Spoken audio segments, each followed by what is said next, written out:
everyone, welcome to Freedom Becomes You. I'm delighted to have as my guest today Ariele Foster, who is a yoga teacher and a doctor of physical therapy. Hi, Ariele.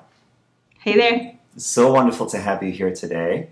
To get into this conversation, which I think is going to be really juicy, I'd love to just hear how you came to be doing what you're doing now.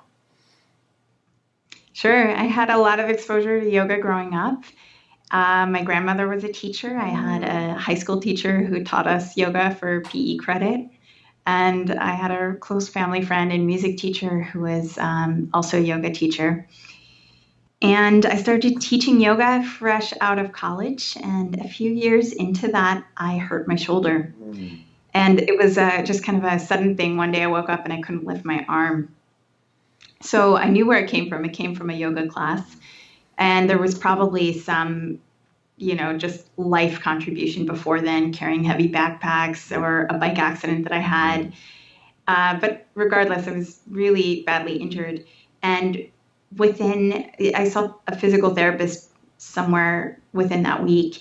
And she worked on me for about 30 minutes and I was able to move my arm again. It was like miracle worker. Wow. And that got me on this path to getting my doctorate in physical therapy. It's now a doctorate and no longer a bachelor's or master's degree in the US. But it's a clinical doctorate. So there's a lot of hands-on time in school, a lot of focused attention on actually treating patients. Wow. And so that has led you into now, I know one of the aspects of what you do is teaching anatomy for yoga teachers, yeah? Yeah, so I've been teaching anatomy for yoga teacher trainings for a number of years, but I started a website called yogaanatomyacademy.com, and I love it. I run an online mentorship through this, and I would love to do it more frequently, but I post blogs there, and yeah, I have a lot of fun with that. And so you've been teaching anatomy for yoga teacher training courses for a while. I would imagine you were doing some of that before you got your doctorate? No. So The timeline for the doctorate, so I injured myself 2005, 2006. Okay. I'd already been teaching for a number of years. Yeah. And then I started taking the prerequisites for grad school.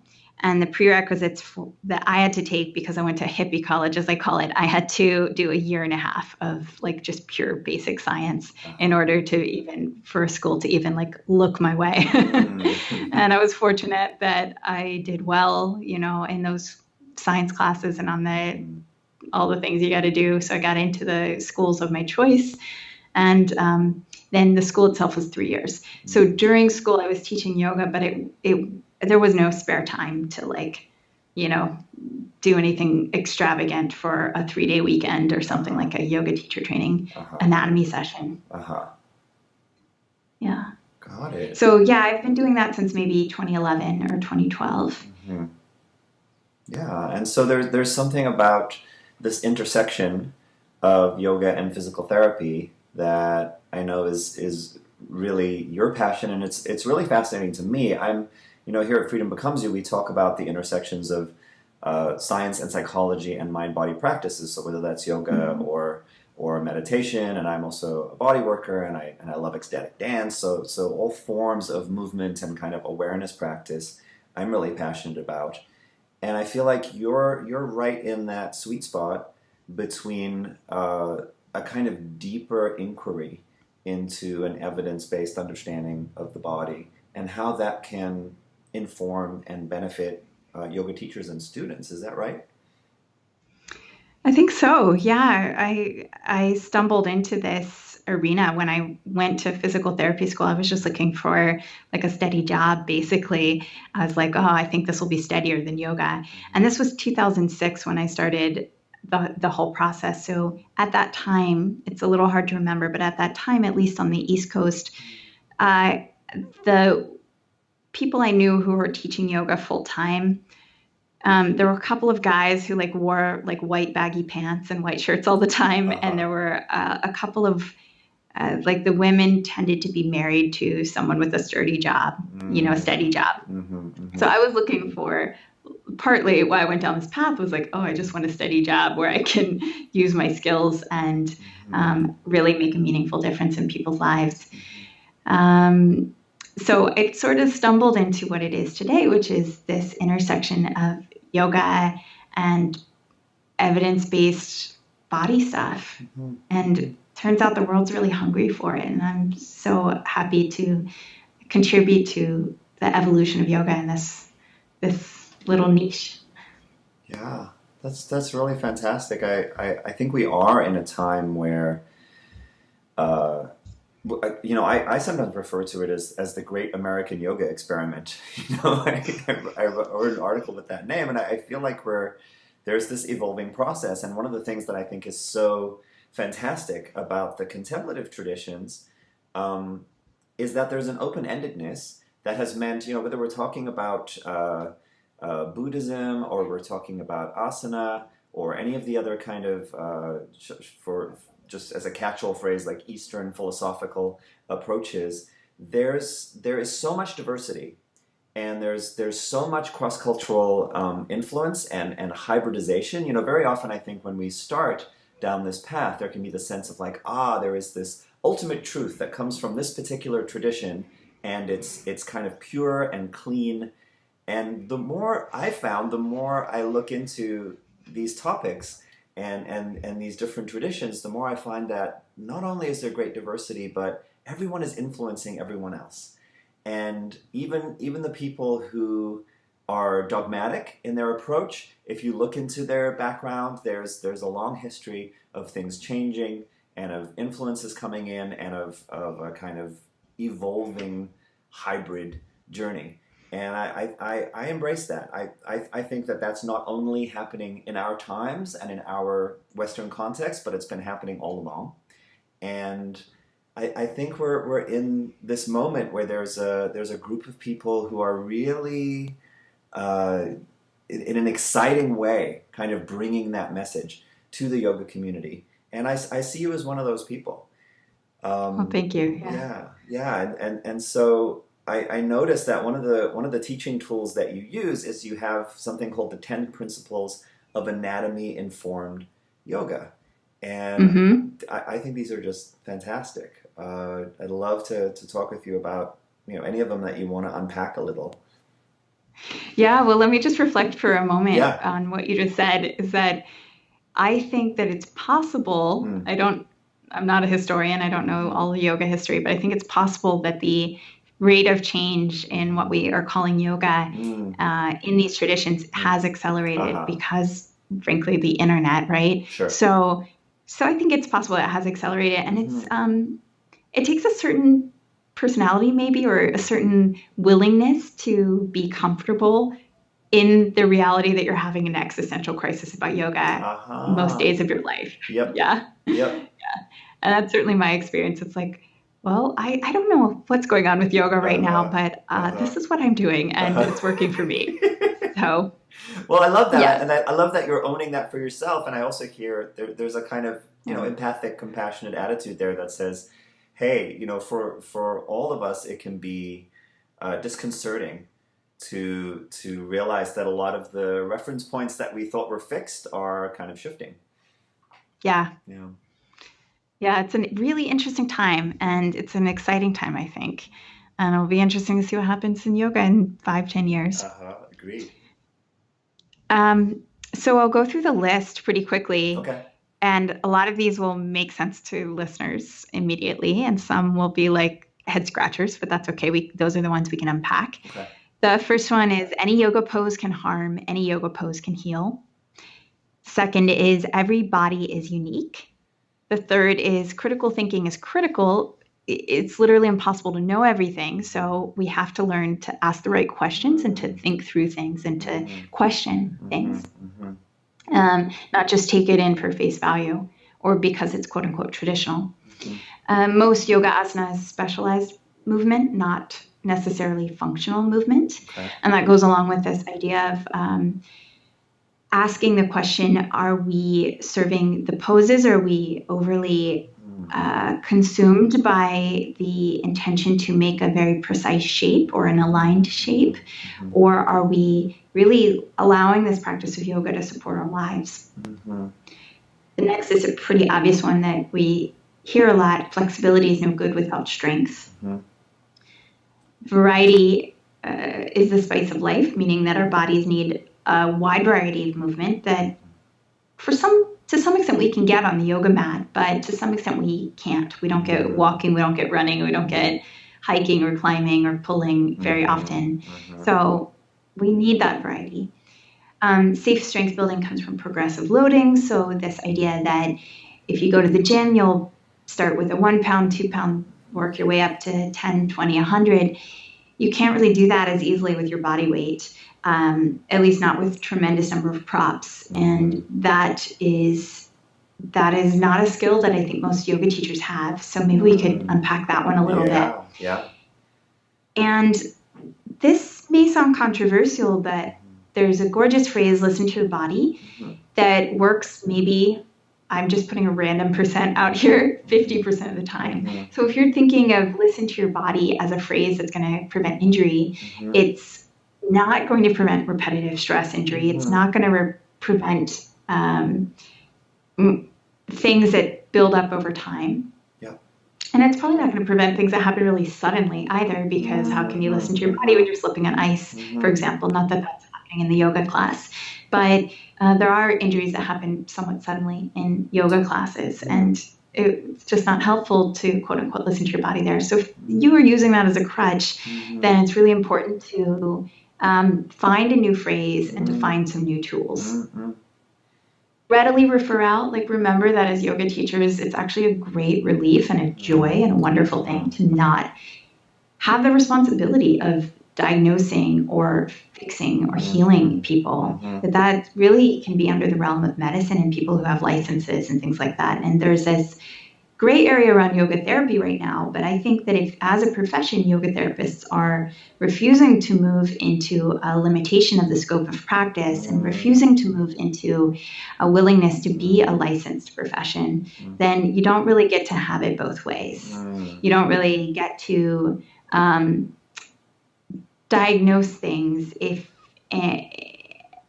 and believe that you can fix all the things and not have any willingness, because that's really what it is. And this is not a dismissal of anyone's individual experience or anyone's individual skill, because there's certainly some extraordinarily skilled yoga therapists out there. I'm on a rant right now, as you can tell, but really to say that if you the profession of yoga therapy, from what I understand, doesn't have any limitation in its scope. So it could be body, mind, spirit, overlapping issues around psychology, biomechanical injuries, physiologic injuries, and deep spiritual things. And that's that's a lot of responsibility, you know? So that's a lot to unpack there. And then finally, the honoring both the science and the mystery, so that we just get so excited when we learn new things and we bring them in willingly to the tradition of yoga. And we also stay really open to the mystery, like this gorgeous history we have of yoga. But even more than that, all the phenomena in the world that we can't explain, that science is never necessarily going to explain. For example, body work, or there's science that shows this or that, but like at the end of the day, humans just benefit from touch. There's a spiritual connection there. And if I were to dismiss that because it's been proven unhelpful in addressing knee arthritis, then I'm just like losing out. Absolutely. You know, I'm the one who loses out. So I love all of these principles. You know, with regard to that last one, as a body worker, I've been teaching yoga for almost 25 years, and I've been a body worker for 20 years, and I am absolutely passionate about science. I'm absolutely passionate about neuroscience, especially anatomy. Very, very, very interested, and have spent a lot of my life studying psychology and wanting to understand sort of mind-body process through these different lenses. But there are experiences I have with people every week. There are experiences that people have on my table every week and on the yoga mat in my classes that I keep exploring how to explain through these different lenses or how to reconcile with the science informed perspective that I have. And with some of them, I have to just go, you know what? I don't know, but this seems to be beneficial. And it seems to be powerful and meaningful. And there are experiences that we can enter into that we just don't fully understand yet. And maybe we never will, and yet they're beneficial. For me, though, the important caveat to all of that is to say, don't stop at an explanation that to me seems highly unlikely. It's an Occam's razor kind of thing. Like, don't unnecessarily add in all kinds of entities or phenomena or dynamics that keep expanding the number of unexplained things. Like, stay within the context of what we do know and understand. There's this thing happening that we can't quite explain yet, and I just try to stay okay not knowing and saying, this is mysterious and it's beautiful. But it doesn't then become an opening through which I try to drive the bus of, I have magical energy in my hands, or there is this secret power from some other dimension that's coming through me, or whatever the thing might be. So that's how I kind of, that's what bubbles up for me in response to that honoring the science and the mystery sort of thing. Does that make sense to you? Oh yeah, Yeah, totally. yeah. Yeah, what physical therapy school doesn't do very well Mm, is it doesn't prepare you to deal with human beings. mm, And the most really extraordinary kind of healing happens, in my opinion, when I have been able to truly listen mm, to someone's story, and I've been able to really get a sense of what is going on in their life mm, and what are some of the things that are contributing. So I'm not a psychologist, and I don't play any role in addressing this for somebody, but I can tell when someone comes in with a lot of anxiety around their yeah, pain yeah. versus when somebody comes in with like maybe a low level of anxiety Mm, around their mm, pain. mm, And that's going to have a profound influence.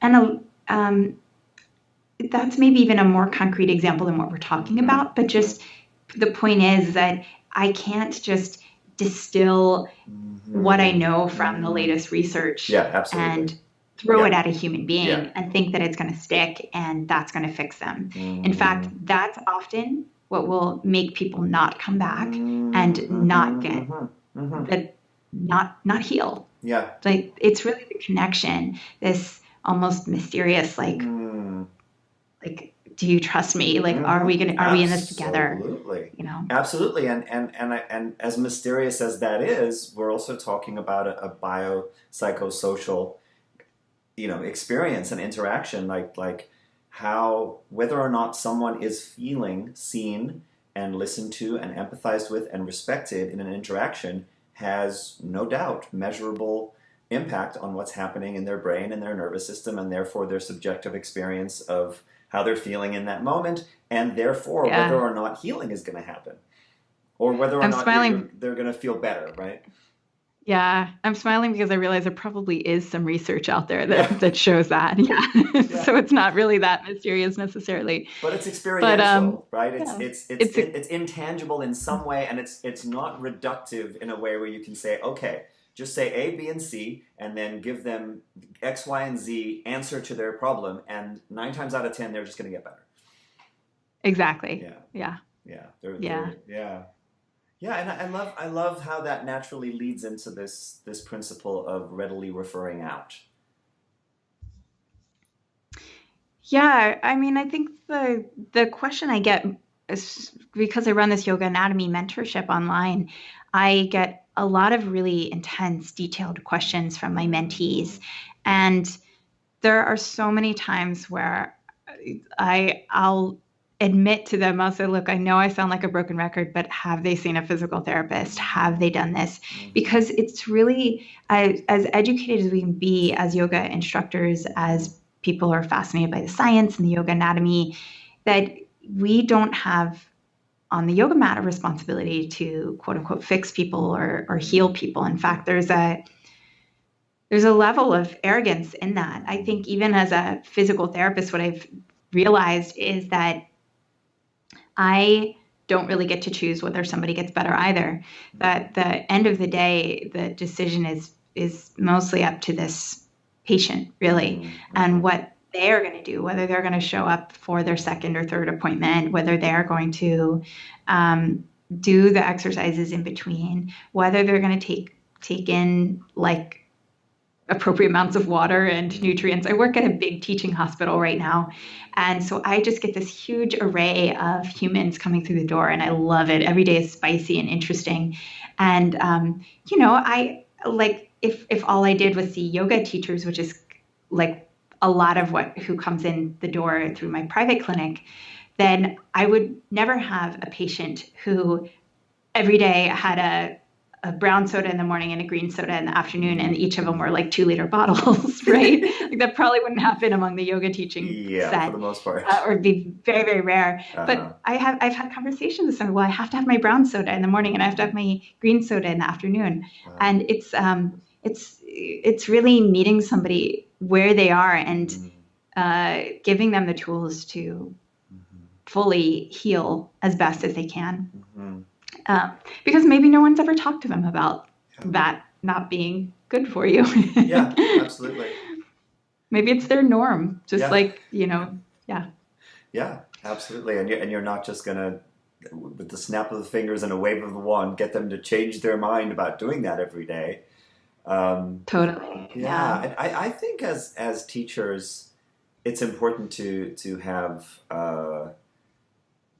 like a little team of people that you refer out to who are specialists in the field that you are not a specialist in. Maybe you know a little bit about this. Maybe you know a little bit about anatomy from your training. Maybe you know a little bit about body work or psychology. But these people are qualified professionals who have a depth of knowledge and experience that as a yoga teacher you just can't have. And I love what you're saying in terms of taking some of that pressure off and saying, hey, look, it's not your responsibility and your job to have every single person in a group class, in every group class that you teach, like somehow that you have the answer for each of them, whatever it is that they may be going through, even if they're projecting that onto you.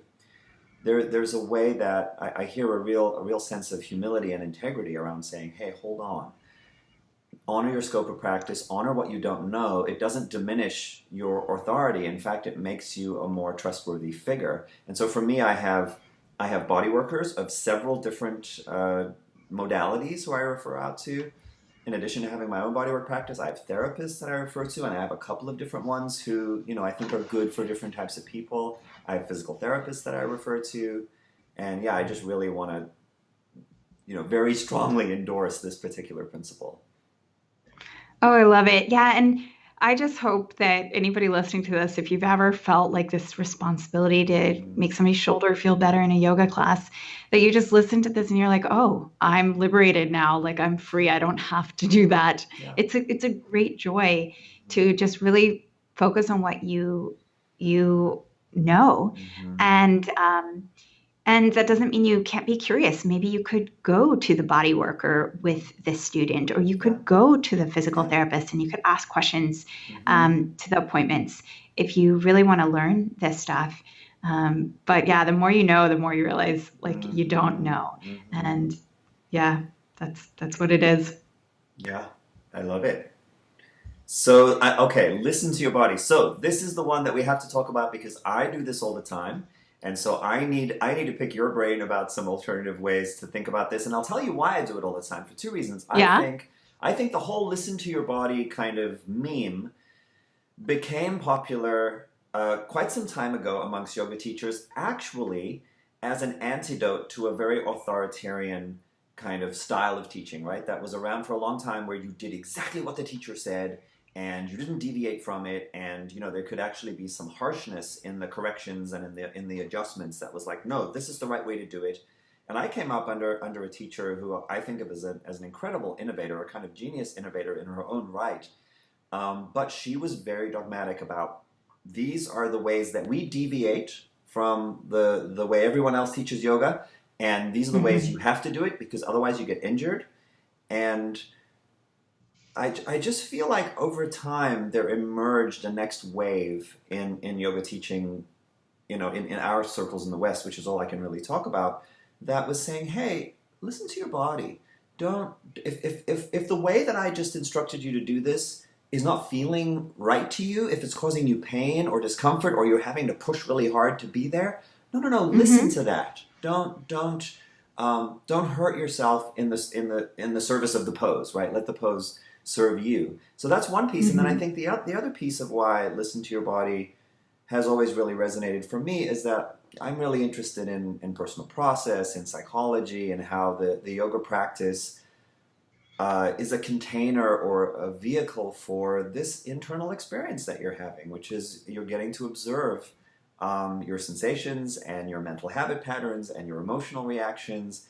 And so there, listen to your body for me is a sort of invitation to be more in that interior experience. And granted, that's my particular angle because it's something that I'm passionate about. But at the same time, I hear what you're saying, and my teacher training, my co-teacher in the Awakened Heart Embodied Mind teacher training, she has started talking about this too. We have a blog about it on our website where it's like, listen to your body, maybe not so much. Here are all the reasons why.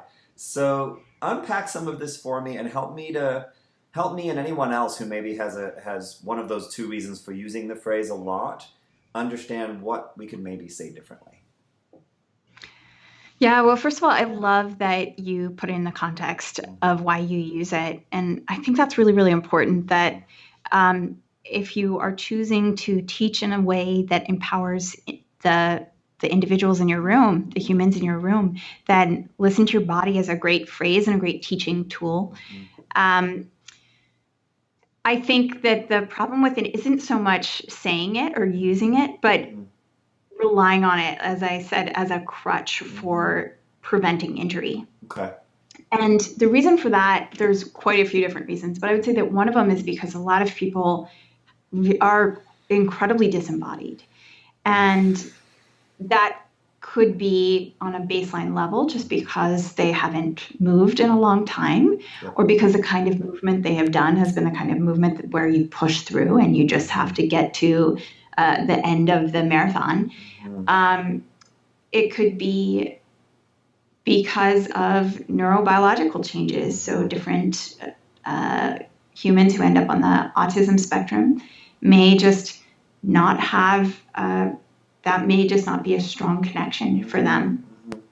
And then you've got people um, who may actually think that pain is a good thing Mm-hmm. because we get these messages from Mm-hmm. our environments on you got to push through the pain, Mm-hmm. or you just No that pain, kind no of stuff. gain. No pain, no gain. Yeah, thank you for reminding me. So, um, so there's that. There's the different relationships that we each have with pain, and then there's also this fact that like if I just listened to my body, like literally, I would probably just like lie on the floor most of the day. I would not be a very tremendously active human being. Yeah. Um, uh, so, and then on the yoga mat, to be quite sincere, the thing that shows up because I do love moving, I do love yoga, yoga asana, but the thing that shows up for me is that I will tend to move into a groove of poses that are familiar, Mm-hmm. poses that feel like home, Mm-hmm. poses that feel easy for me, Mm-hmm. and I'll get a little cranky around the poses that are just not as easy. And so how does listen to your body fit in with that, for example? So those are all some of the different angles, and I'm sure there's more than that you Yeah. can think about it.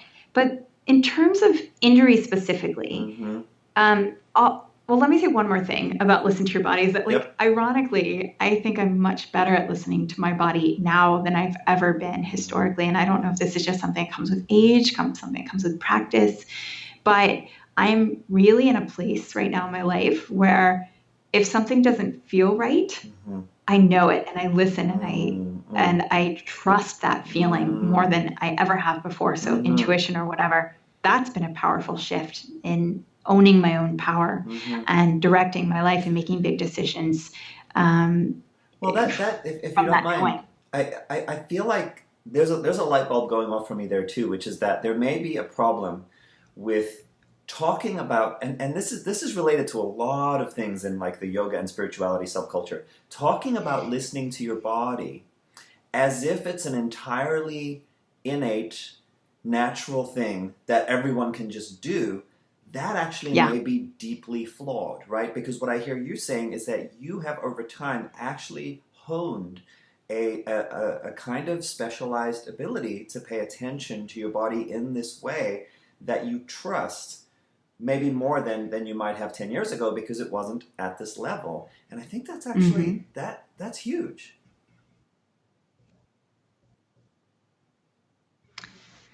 So I, yeah, I mean, I don't know exactly Yeah. what instigated all of that, but Mm-hmm. in my life, because I don't think it was just more physical asana practice. Mm-hmm. Mm-hmm. Um, the the thing I would say is that yeah, like maybe it is about breaking it down into Mm-hmm. the different tools of what it is to listen to your body. And Yeah. so maybe it's putting your hand on your belly and getting that Mm-hmm. biofeedback of the rhythm Mm-hmm. of your breath. Mm-hmm. Maybe it's even you could even teach, it's not that far off in the context of a yoga class to learn Mm-hmm. to take your own pulse. Mm-hmm. Maybe it's really the kind of cues of, I believe it would be insight meditation, where Mm-hmm. you just pay extraordinary attention to Mm-hmm.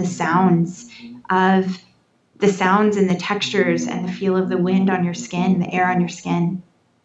So you can easily incorporate those into your yoga teaching and your yoga Yeah. classes, and you probably already have. Mm-hmm. Um, and then, so breaking down, listen to your body is a good thing. Yeah. And I think what I mean by it is really like when it comes to preventing injuries. So one of the big things that's being talked about a lot these days are hip injuries. Mm-hmm. And will listen to your body prevent a hip injury? Mm-hmm. My instinct is to say no, it Mm-hmm. won't. But the thing that will prevent a hip injury is um, less dogma, more strengthening. I love Yeah, it. There's a tweetable and something that can be turned into a meme with your smiling face. Less dogma, more perfect. strengthening. I have two hunches. I just want to feel you out on. One hunch is I wonder if as you've continued to educate yourself about the body, that maybe there's been this sort of parallel process where the more you understand both intellectually and experientially in a hands-on kind of way, the more you correlate how you're experiencing your own body Mm-hmm. with that information. Like maybe there's been this gradual process of going, oh, that's the sensation that tells me that where I'm at in this particular joint is maybe not so great, or how my body is experiencing this particular asana is maybe crossing a line that I want to back off from. Do you think that might be true? On a physical level, yeah, I think that I've been informed a lot by Mm-hmm. my physical therapy background Mm-hmm. by studying joint mechanics. Mm-hmm. So what you can see as a yoga teacher um, is osteokinematics, which is to say my right arm is moving into abduction, so Mm-hmm. it's reaching up and then it's lowering down.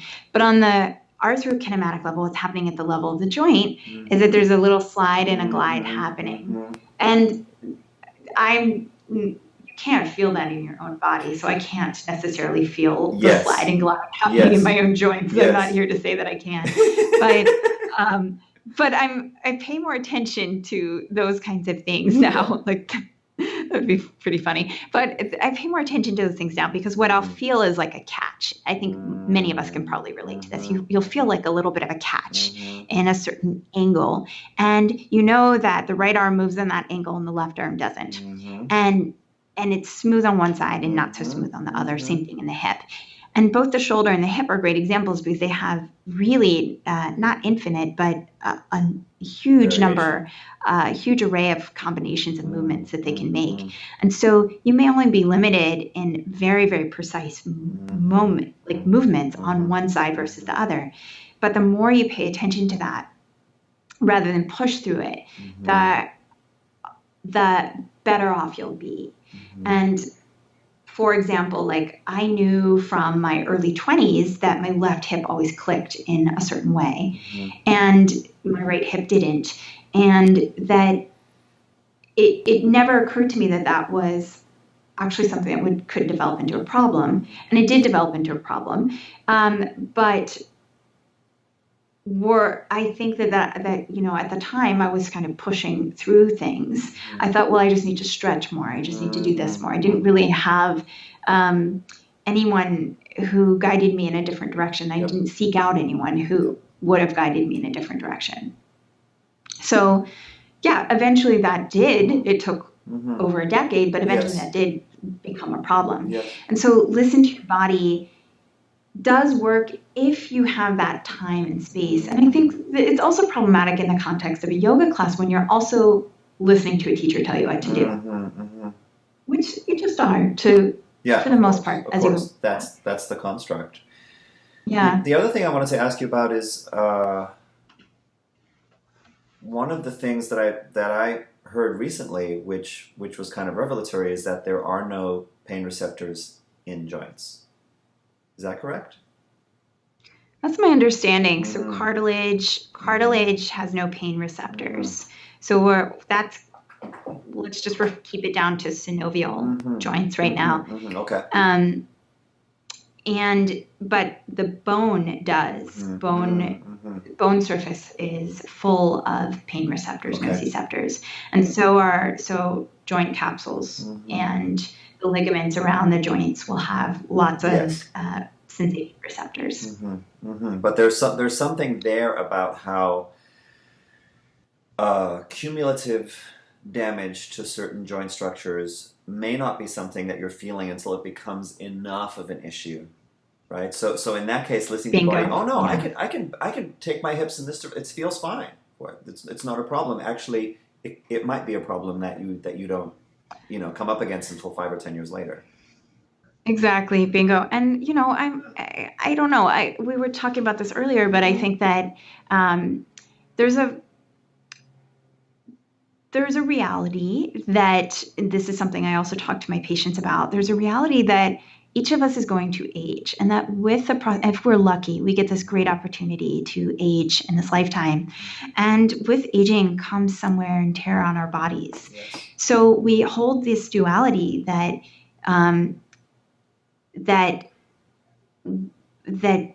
will be inevitable, and that we can optimize our well-being within that. That just because you're of a certain age doesn't mean you have to limit yourself. Just because your family has back problems doesn't mean that you're going to have back problems.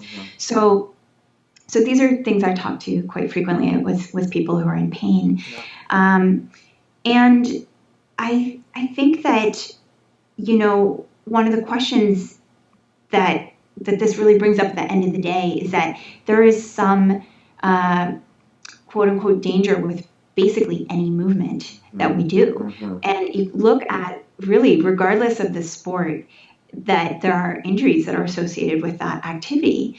And, I would say even if you walk and that's your sport, then you're still moving very much only in the sagittal plane, this front back linear way, and you're losing a lot of strength possibility laterally and et cetera, rotationally. So there are a lot of things that yoga does really well. I call it motion is lotion. Like we're getting in there and we're moving things through our body in ways that, ordinary everyday life is not going to get us into those positions.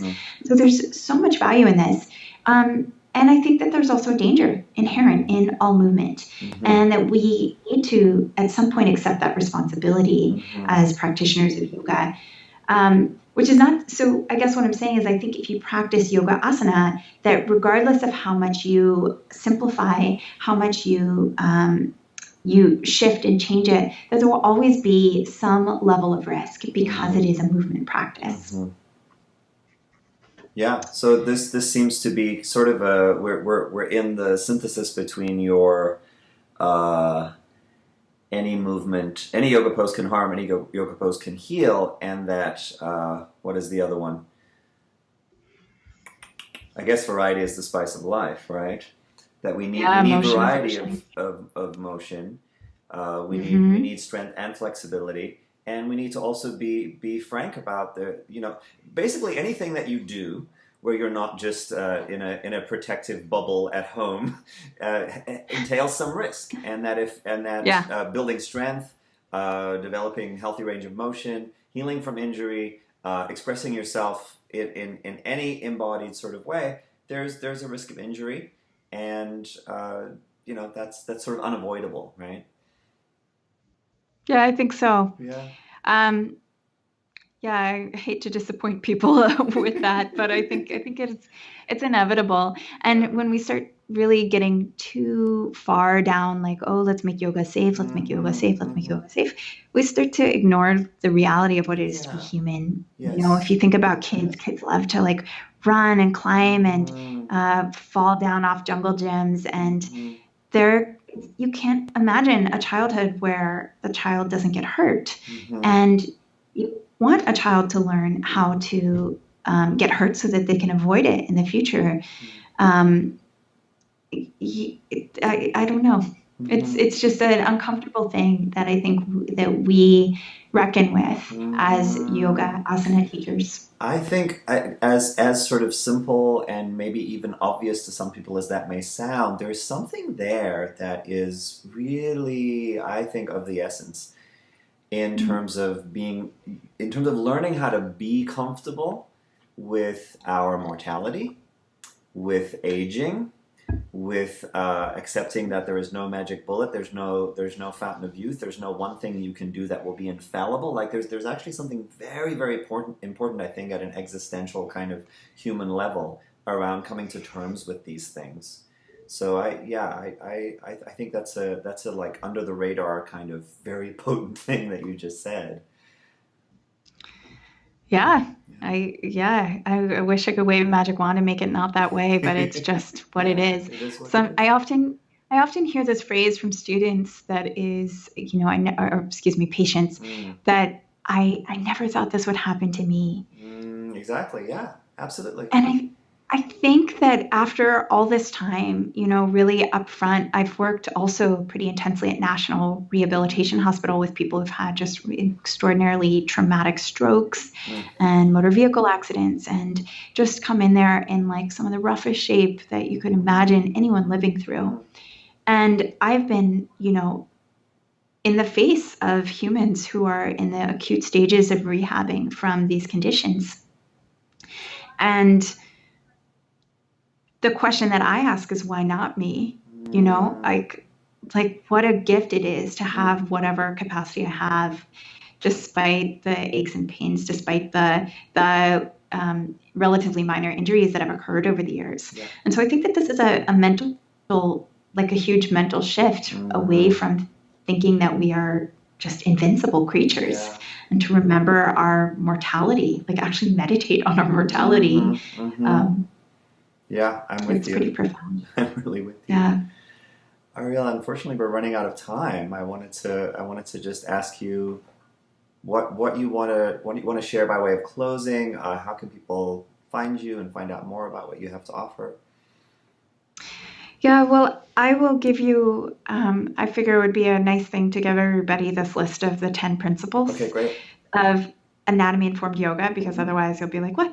I missed it. Yeah, yeah. Um, I'll share so those. so you can share those, or you can go to yogaanatomyacademy.com Okay. slash freedom becomes you. And I'll put the 10 principles on that Beautiful. website. Great. Great. And what else is there anything you have coming up? Any courses or places you'll be appearing or events that you have? Right now, I am like really excited to say that it's a low key Okay, couple good. of months, Okay. because 2017 was a wild one for me. Mm-hmm. But the best thing, for those who watch this, is to look into my online yoga anatomy mentorship. Okay. And that's also at yogaanatomyacademy.com. Wonderful. And I always do retreats, and I'm part of different teacher trainings, and Okay. yeah, good Cool. things. Wonderful. Oh, I So, have so an good. upcoming online course with Yoga Journal. Ah, Um, that's going to be big. That's on fascia release for yogis. So if lovely. you do have chronic pain, go there, take that Okay. class. It's super, super helpful. Looking forward to that. Thank you so much, Ariel. I Yeah. hope we'll do this again. Thank you so much for this time. It's an honor.